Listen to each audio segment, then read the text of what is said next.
ಹೇಳಿ ಮೇಡಮ್. ಎಲ್ಲರಿಗೂ ನಮಸ್ಕಾರ. ಇವತ್ತು 16 ಜೂನ್ ಅಂತಾರಾಷ್ಟ್ರೀಯ ಗೃಹ ಕಾರ್ಮಿಕರ ದಿನಾಚರಣೆ. ಅಂತಾರಾಷ್ಟ್ರೀಯ ಗೃಹ ಕಾರ್ಮಿಕರ ದಿನಾಚರಣೆ ಅಂತ ಹೇಳಿ ಸುಮಾರು ವರ್ಷಗಳ ಹಿಂದೆ ನಮ್ಮ ಅಂತಾರಾಷ್ಟ್ರೀಯ ಕಾರ್ಮಿಕ ಸಂಸ್ಥೆ ILO ಸಂಸ್ಥೆಯವರು ಗುರುತಿಸಿದ್ದಾರೆ. ಅವರು ಗುರುತಿಸಿದಂಗೆ ಗೃಹ ಕಾರ್ಮಿಕರು, ಮನೆ ಕೆಲಸಗಾರರು, ಇಬ್ಬರು ಕಾರ್ಮಿಕರಿದ್ದಾರೆ. ಅವರ ಕೆಲಸವು ಗೌರವಾನ್ವಿತ ಹಾಗೂ ಡೀಸೆಂಟ್ ವರ್ಕ್ ಅಂತ ಹೇಳಿ ಅವರು ಗುರುತಿಸಲ್ಪಟ್ಟಿದ್ದಾರೆ.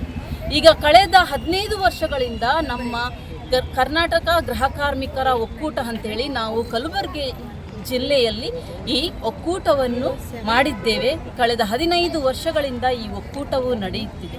ಈ ಒಕ್ಕೂಟವು ಏನೆಂದರೆ, ನಮ್ಮ ಗೃಹ ಕಾರ್ಮಿಕರ ಹಕ್ಕುಗಳನ್ನು, ನಮಗೆ ಹಕ್ಕುಗಳು ಬೇಕು ಅಂತ ಹೇಳಿ ನಾವು ಹೋರಾಟ ಮಾಡುವುದು.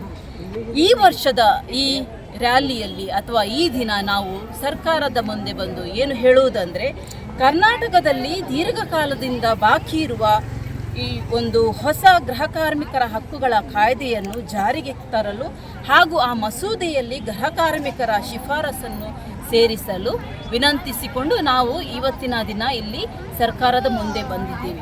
ನಾವಿಲ್ಲಿ 100 ಮಂದಿ ಸೇರಿದ್ದೇವೆ. ಏನಂದರೆ, ನಮ್ಮೊಂದು ಕೆಲವೊಂದು ಬೇಡಿಕೆಗಳು ಸರ್ಕಾರದ ಮುಂದೆ ಇಡಬೇಕು ಅಂತ ಹೇಳಿ. ಈಗ 2 ವರ್ಷದ ಹಿಂದೆ ಸರ್ಕಾರ ಒಂದು ಕಾಯ್ದೆ ಅಥವಾ ಮಸೂದೆಯನ್ನು ಹೊರತಂದಿತು. ಅದು ಕರಡು ಪ್ರತಿಯಾಗಿ ಇನ್ನೂ ಇದೆ, ಸರ್ಕಾರದ ಅಡಿಯಲ್ಲಿದೆ. ಈ ಕರಡು ಪ್ರತಿಯಲ್ಲಿ ಕೆಲವೊಂದು ಅಂಶಗಳನ್ನು, ಗೃಹ ಕಾರ್ಮಿಕರ ಅಂಶಗಳನ್ನು ಅವರು ಮುಂದಿಟ್ಟಿದ್ದಾರೆ. ಆದರೆ ಇದರಲ್ಲಿ ಗೃಹ ಕಾರ್ಮಿಕರಿಗೆ ಜಾಸ್ತಿ ಮಹತ್ವವನ್ನು ನೀಡಿಲ್ಲ. ಗೃಹ ಕಾರ್ಮಿಕರ ಕೆಲವೊಂದು ಅಂಶಗಳು ಇನ್ನೂ ನಮ್ಮಲ್ಲಿ ಅದರಲ್ಲಿ ಹಿಂದುಳಿದಿದೆ. ಆದುದರಿಂದ ನಾವು ಅದನ್ನು ಹೇಳುವುದು ಏನೆಂದರೆ, ಗೃಹ ಕಾರ್ಮಿಕರಂದರು ಕೇವಲ ನಗರ ಪ್ರದೇಶಗಳಲ್ಲಿ ಮಾತ್ರ ಅಲ್ಲ, ಅರೆನಗರ ಪ್ರದೇಶಗಳಲ್ಲಿಯೂ, ತಾಲೂಕಿನಲ್ಲಿಯೂ, ಗ್ರಾಮೀಣ ಪ್ರದೇಶದಲ್ಲಿಯೂ ಇದ್ದಾರೆ. ಇವರನ್ನು ಸರ್ಕಾರವು ಗುರುತಿಸಬೇಕಂದ್ರೆ ಅವರಿಗೆ ಗುರುತಿನ ಚೀಟಿ ಕೊಡಬೇಕು. ಹಾಗೆ ಅವರಿಗೆ ಬೇಕಾದ ಒಂದು ಕಲ್ಯಾಣ ಮಂಡಳಿಯನ್ನು ಮಾಡಿ ಅವರನ್ನು ನೋಂದಾಯಿಸಬೇಕು. ಆ ನೋಂದಣಿಯನ್ನು ಈಗ ಮಾಡಿದ್ದಾರೆ. ಆ ನೋಂದಣಿಯನ್ನು ಕೂಡ ಪ್ರತಿ ವರ್ಷವೂ ನೋಂದಾಯಿಸಬೇಕೆಂದು ಹೇಳ್ತಾ ಇದ್ದಾರೆ. ಆದರೆ ನಾವು ಹೇಳುವುದು, ಪ್ರತಿ ವರ್ಷ ನೋಂದಣಿ ಮಾಡಲಿಕ್ಕೆ ಆಗಲ್ಲ, 3 ವರ್ಷದಲ್ಲಿ 1 ಸಲ ಆದರೂ ಮಾಡಿ ಅಂತ. ಇನ್ನೊಂದು ವಿಷಯ ಏನಂತ ಹೇಳಿದರೆ, ಮನೆ ಕೆಲಸದವರು ಅಂದರೆ ಮಕ್ಕಳ ಆರೈಕೆ ಮಾಡುವವರು, ವೃದ್ಧರ ಆರೈಕೆ ಮಾಡುವವರು, ರೋಗಿಗಳನ್ನು ಆರೈಕೆ ಮಾಡುವವರು, ಹಾಗೂ ಅಲ್ಲಿ ಮನೆಯಲ್ಲಿ ಇರುವ ಸಾಕು ಪ್ರಾಣಿಗಳನ್ನು ನೋಡುವವರು, ಗಿಡ ಸಸಿಗಳನ್ನು ನೋಡುವವರು ಇದ್ದಾರೆ. ಕೇವಲ ಅಡುಗೆ ಮಾಡುವವರು, ಭಾಂಡಿ ತೊಳೆಯುವವರು ಮಾತ್ರ ಅಲ್ಲ. ಹಾಗೆ ಅಂಥೇಳಿ ಇವರನ್ನು ಕೂಡ ಎಲ್ಲರನ್ನು ಗೃಹ ಕಾರ್ಮಿಕರೆಂದು ಗುರುತಿಸಬೇಕು. ಹಾಗೆ ಕೆಲವೊಂದು ಸಲ ಗೃಹ ಕಾರ್ಮಿಕರ ಜೊತೆ ಮಕ್ಕಳನ್ನು ಒಯ್ತಾರೆ. ಮಕ್ಕಳನ್ನು ಕೂಡ ಮಕ್ಕಳ ಕೈಯಿಂದಲೂ ಕೆಲಸವನ್ನು ಮಾಡಿಸುತ್ತಿದ್ದಾರೆ. ಅದನ್ನು ನಿಲ್ಲಿಸಬೇಕು ಅಂತ ಹೇಳಿ ನಾವು ಇದನ್ನು ಈ ಸಲ ಹೇಳ್ತೀವಿ. ಅದೇ ರೀತಿ ಮನೆ ಕೆಲಸಗಾರರಿಗೆ ವಾರದ ರಜೆ, ಅದು ಕೂಡ ಅವರಿಗೆ ವೇತನ ಸಹಿತವನ್ನು ವಾರದ ರಜೆಯನ್ನು ಕೊಡಬೇಕು.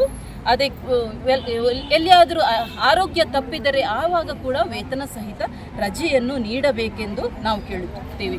ಅದೇ ರೀತಿ ಗೃಹ ಕಾರ್ಮಿಕರಿಗೆ PF, ASI ಅನ್ನು ಒದಗಿಸಬೇಕು. ಅದು ಇನ್ನೂ ನಮ್ಮ ಮಸೂದೆಯಲ್ಲಿ ಬಂದಿಲ್ಲ. ಸೊ ಕೆಲವೊಂದು ವಿಷಯಗಳು ಯಾವುದು ಬಂದಿಲ್ಲ ಅದನ್ನು ನಾವು ಪ್ರತಿ ಸಲ ಹೇಳ್ತಾ ಇರ್ತೀವಿ. ಪ್ರತಿ ವರ್ಷವೂ ನಾವು ಸರ್ಕಾರದ ಮುಂದಿಡ್ತೀವಿ ನಮ್ಮ ಬೇಡಿಕೆಗಳು. ಈ ವರ್ಷ ಮಸೂದೆ ಇದ್ದರೂ ಕೂಡ ಆ ಮಸೂದೆ ಕಂಪ್ಲೀಟ್ ಆಗಿಲ್ಲ. ಅದನ್ನು ಕಾಯ್ದೆಯಾಗಿ ಹೊರತರಬೇಕಾದರೆ ನಮ್ಮ ಗೃಹ ಕಾರ್ಮಿಕರು ಹೇಳುವ ಬೇಡಿಕೆಗಳನ್ನು ಅದರಲ್ಲಿ ಸೇರಿಸಬೇಕೆಂದು ನಾವು ಮುಖ್ಯಮಂತ್ರಿಯಲ್ಲಿ ಕೇಳಿಸ್ತಿದ್ದೇವೆ. ಅದೇ ರೀತಿ ಈಗ ಕಾರ್ಮಿಕ ಇಲಾಖೆ ಅಂತ ಹೇಳುವಾಗ ಕಾರ್ಮಿಕ ಮಂತ್ರಿಗಳು ಅಲ್ಲಿ ಇಲ್ಲ. ಅದು ಕೂಡ ನಮಗೆ ಇನ್ನೊಂದು ವಿಫಲವಾದ ರೀತಿಯಲ್ಲಿ ನಮಗೆ ಕಾಣ್ತದೆ. ಆದುದರಿಂದ ಈ ಸಲ ಮುಖ್ಯಮಂತ್ರಿಯವರಿಗೆ ಹೇಳಿ ನಮ್ಮ ಬೇಡಿಕೆಗಳನ್ನು ಆಲಿಸಬೇಕೆಂದು ನಾವು ಕೇಳಿಕೊಳ್ಳುತ್ತೇವೆ.